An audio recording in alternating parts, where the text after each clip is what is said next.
Our next state is Colorado.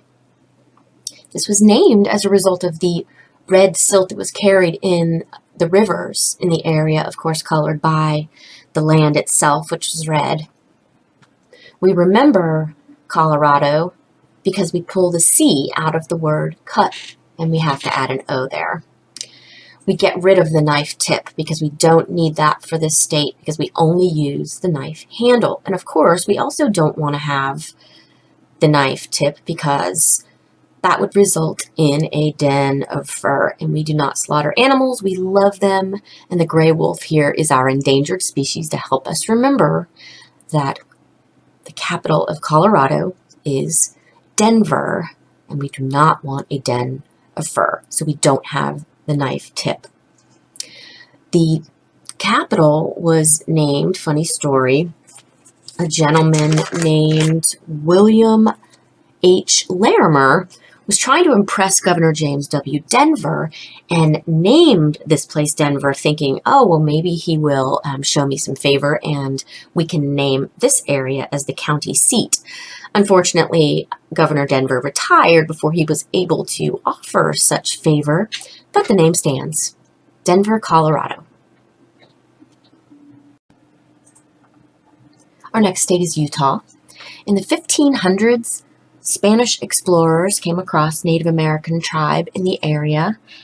This tribe referred to themselves using a word similar to Utah, which meant they who are higher up. It may also be related to an Apache word that means land of the sun. Either way, Utah is the state name, and the capital is Salt Lake City, founded in 1847 by Brigham Young. It refers to the nearby Great Salt Lake, and we're going to remember this capital by dipping the tip of our knife into that salt lake. You can also see here our western snowy plover, which is our endangered species for this particular area, and they feed in the salt lake on brine shrimp and brine flies. Next, we have the state of Arizona. We think about a zillion melons for this one to remind us of the state Arizona. This one is so fascinating. The word Arizona apparently comes from a Basque word, Aritz Onak, which means good oak. These people, the Basque people, are from, it's right in between France and Spain, and apparently the trees in the area reminded them of their homeland. The capital of Arizona is Phoenix. This is my favorite part.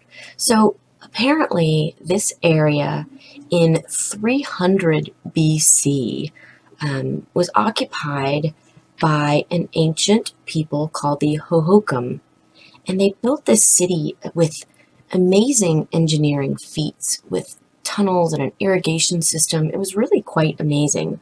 Well, when it came time to name Phoenix, there happened to be an Englishman there, Lord Duppa, and while some of the other individuals who were planning the city, they were trying to name it things like Pumpkinville, and Lord Duppa waxed quite eloquent and compared the site to a phoenix, a mythical phoenix rising from the ashes. And anyone who has seen Harry Potter, you know what a phoenix is. So he convinced everyone that that was an amazing name to name the area Phoenix, because it was this ancient civilization that was once again going to rise from the ashes and be a spectacular sight once again. The bald eagle is an endangered species federally, so it's pretty much nationwide, but it reminds me so much of the phoenix, and I thought that would be a good species to help us remember. The capital of Arizona is Phoenix. And you can remember this by thinking of a zillion and imagining a zillion phoenixes just rising from the ashes of the Pueblo Grande. Our next state, New Mexico, used to be part of Mexico, which is why it is called that. We remember the NM from New Melons in our original book.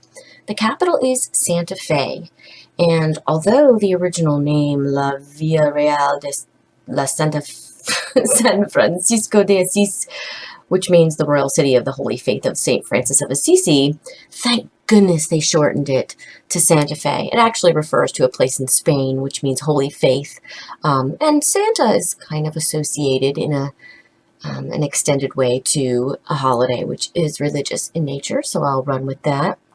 And here we have Santa feeding, or Santa fed, a melon to a meadow jumping mouse. And the meadow jumping mouse is our endangered species for this particular state.